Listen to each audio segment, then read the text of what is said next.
The story I hold of my mother, how she was both present and absent in my life, contribute enormously to my own ability to nurture and be nurtured.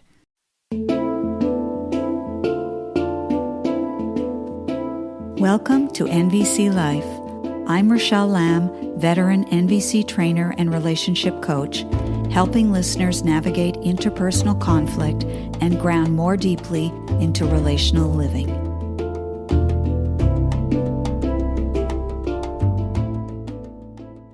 Greetings, fellow humans.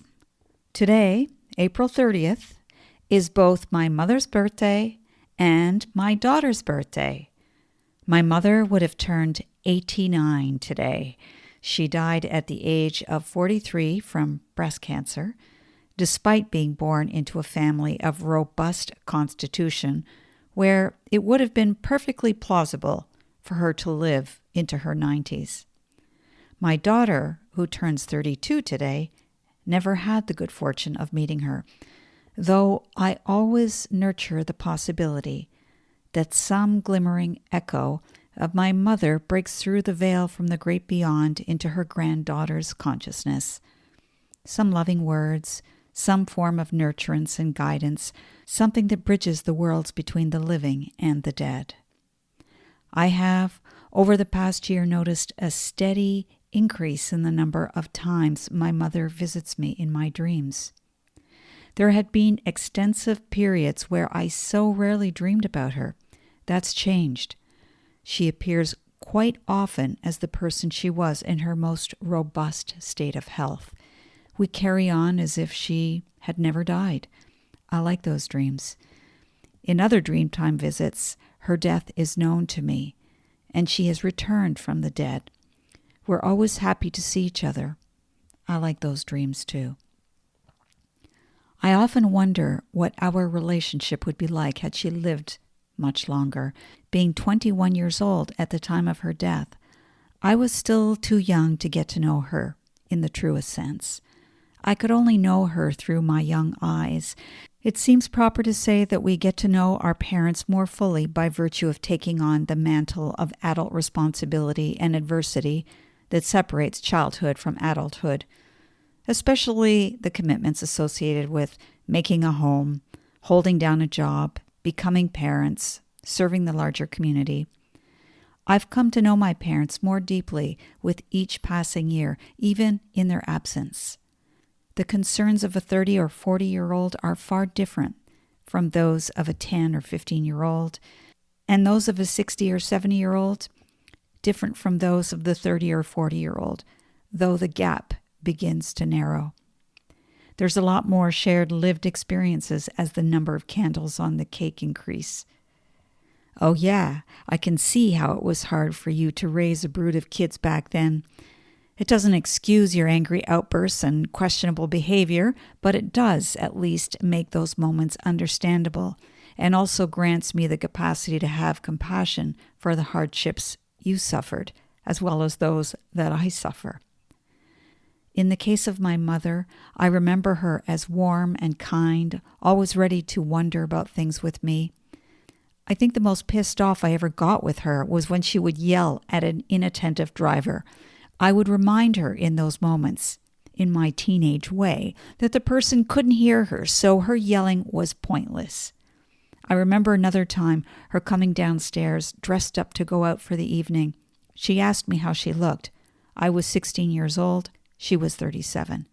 I told her to go back upstairs and put something else on. I didn't think it was her best look. She wasn't the least bit offended and promptly found something else to wear. Truth be told, I always thought my mother looked so very lovely. She appreciated trying out new things, I suppose. On another occasion, I remember my mother being very angry and saying to me, "Rachelle, never get married and never have kids." I could tell she was fuming inside. She felt incredibly powerless and trapped by her circumstances. And she was. She was divorced, had 5 children, had undergone a radical mastectomy 2 years prior, and unbeknownst to me during her outburst, the cancer was back. She knew. I didn't know. Her life was not turning out in the way she had planned or dreamed. Life seemed so unfair. My mother was a good and loving person, and yet this was her lot. And her own mother's lot hadn't been much easier.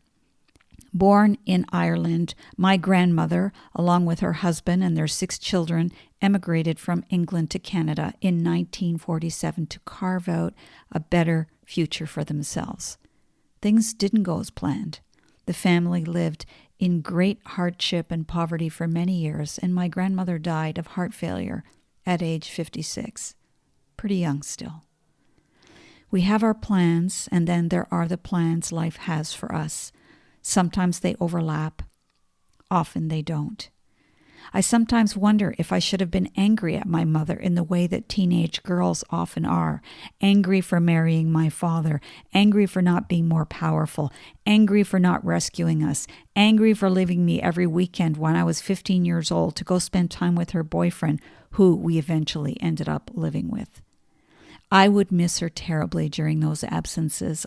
I wonder if I should have been angry with her for not knowing or guessing all the confusion that I was living through during my adolescence, or angry at her for getting sick, for not telling us her cancer had returned, for not preparing me for life, for dying. Should I have been angry? Did I miss some crucial stage of development for not being angry? Does that explain some of my own poor choices? I've wrestled with these questions on occasion, wondering if my take on what was going on during those crucial years was even accurate or significantly distorted. Did my framing of events serve me or confuse me even more? What I know is that we are, each and every one of us, storytellers. The hippocampus, the complex brain structure embedded within our brains, is actively involved in our learning and memory function. How we remember, what we remember, how we make meaning of events and memories all contribute to our everyday decisions and future decisions. The story I hold of my mother, how she was both present and absent in my life, contribute enormously to my own ability to nurture and be nurtured. I'm actually both relieved and grateful that the story I hold of my mother is a kind and generous one. I've worked with several mothers and their adult daughters whose stories are less fortunate. Some have found themselves caught in the crossfire of conflicting narratives and too many explosive exchanges to count, needing support from a compassionate witness to help them find their way through the festering pile of hurts and resentments and towards a more forgiving landscape. I remember working with 2 courageous women willing to find each other again despite opposing political affiliations, differing values, and a painful history between them. I was moved to write something about their grief. A daughter lost. She is not lost, not at all. She knows exactly where she is. She knows peripherally where you are. But you, her mother, you don't know where she is. I once listened to a 60-year-old mother reminding her 32-year-old daughter of the time she dropped her off at the airport when she was 11. The girl was to greet her grandmother while Mom found a parking spot. Pulling away from the curb in the rusted red Corolla and watching the young girl skip gingerly toward the revolving door, the mother was suddenly seized by the overwhelming fear that someone could steal her daughter and she'd never see her again.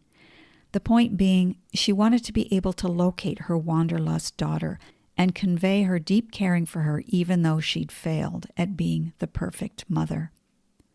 Perhaps this disclosure of concern, now so awkward and vulnerable, would soothe their estrangement. Though the now older daughter cried out, "But I'm an adult now!" To those mothers with daughters not yet rooted enough to have stable addresses or jobs or relationships or life paths, you know that it doesn't matter how old a person is, that the world is not always a kind and hospitable place, and that danger is not merely fiction, and that a daughter can yell, "Fuck you, Mom," as you watch her walk away with resolve to never speak to you again.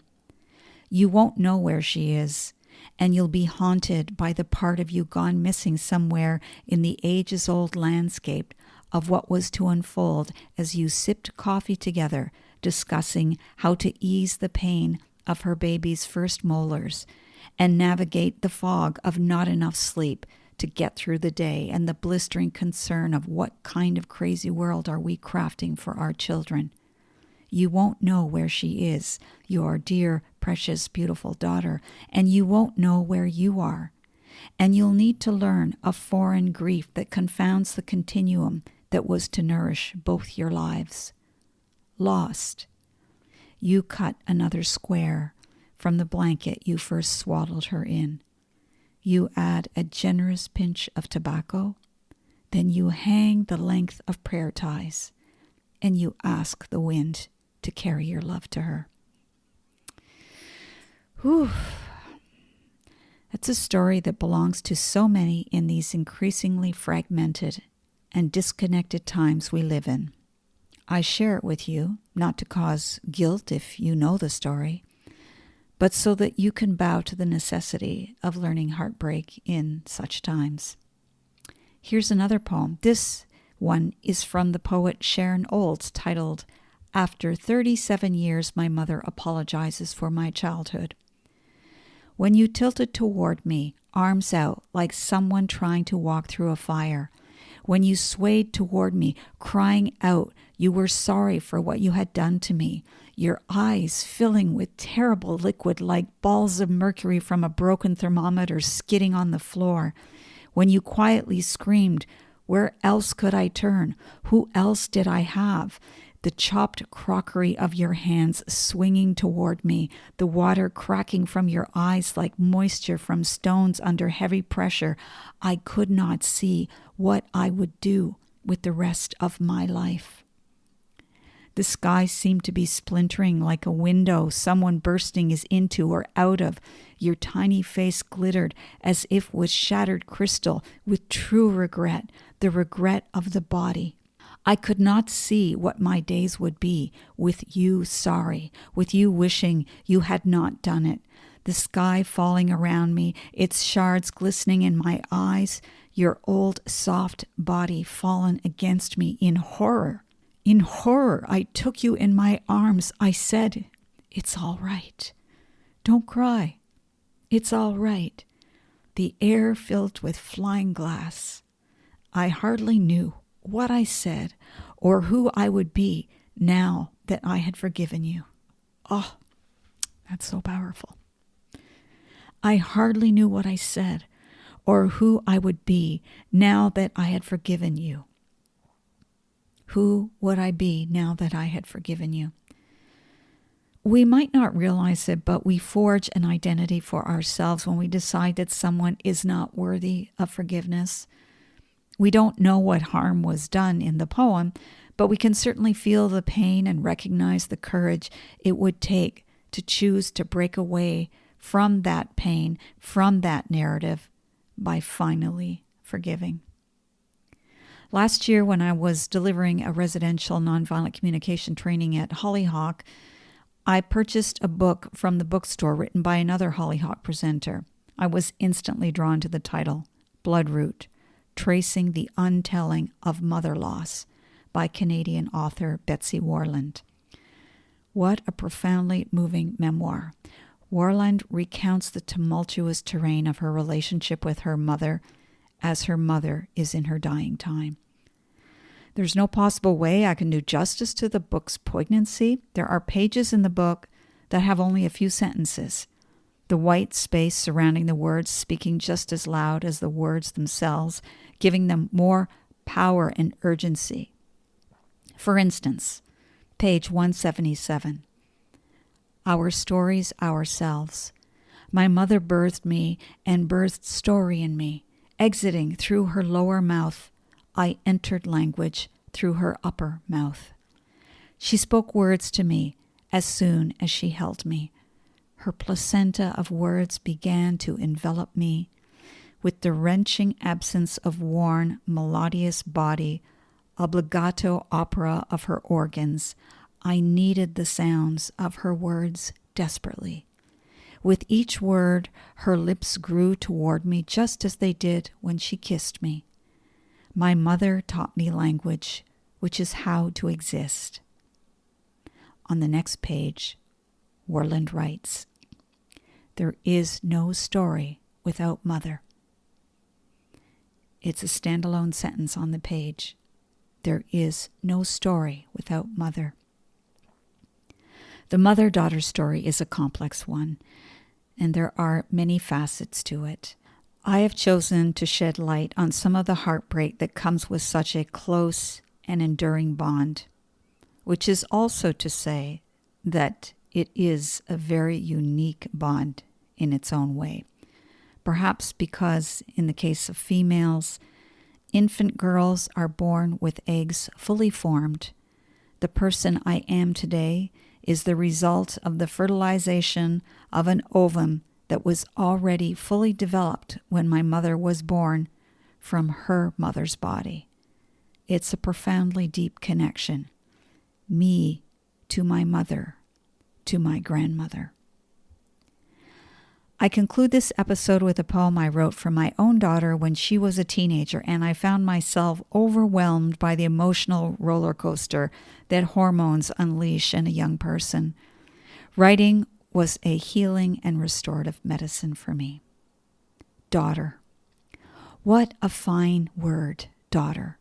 I say it slowly, and the world opens into a vivid collage of aliveness. There she is. Hallelujah. The one who I lifted from the bed as soon as she cried out, the world entering her lungs. And the eastern cardinal, wearing the brightest red April feathers, called out with a high and mighty joy, "Hail, hail, hail! Hail to the blessing of this morning." She was the blessing of the morning, yes, the blessing of the day, the year, the blessing of my life, warm, smooth, and shiny, freshly bathed in amniotic fluid, the sacred waters of earth and stardust. Daughter, daughter. Pink dresses, frills, fairies, doll collections, skipping ropes, hula hoops, Rapunzel, let your hair down, candy floss, chocolate chip cookies, cut-up spaghetti, and arabesques, sleepovers, sweatpants, slam doors and screaming matches, attitude, pouting, I'm scared, don't leave me alone, I love you, I hate you, you are not my mother. Daughter, daughter, the merry-go-round of how do I mother you? How do I show you what I'm still trying to learn? Is it enough to say, just be strong, be courageous, bring your beauty to bear on all that you do? How can that be enough? The world is not ready for the likes of you. It simply is not ready. And so you will mold each other as you join the ranks of daughters before you and still to come, blessing the earth with all things wild and female. May the words that my own blessed mother spoke to me somehow find their way to you. Be true to yourself, dear woman. Be true to yourself. So, I remember you, dear mother, and celebrate you, dear daughter, and as the greeting card says, mother and daughter never truly part, maybe in distance, but never in heart. Thank you for tuning into NVC Life. For future episodes, be sure to subscribe on iTunes, Spotify, or YouTube. For free resources or to book a private session with me, head over to RachelleLamb.com. Until the next time, stay sane, grateful, and generous.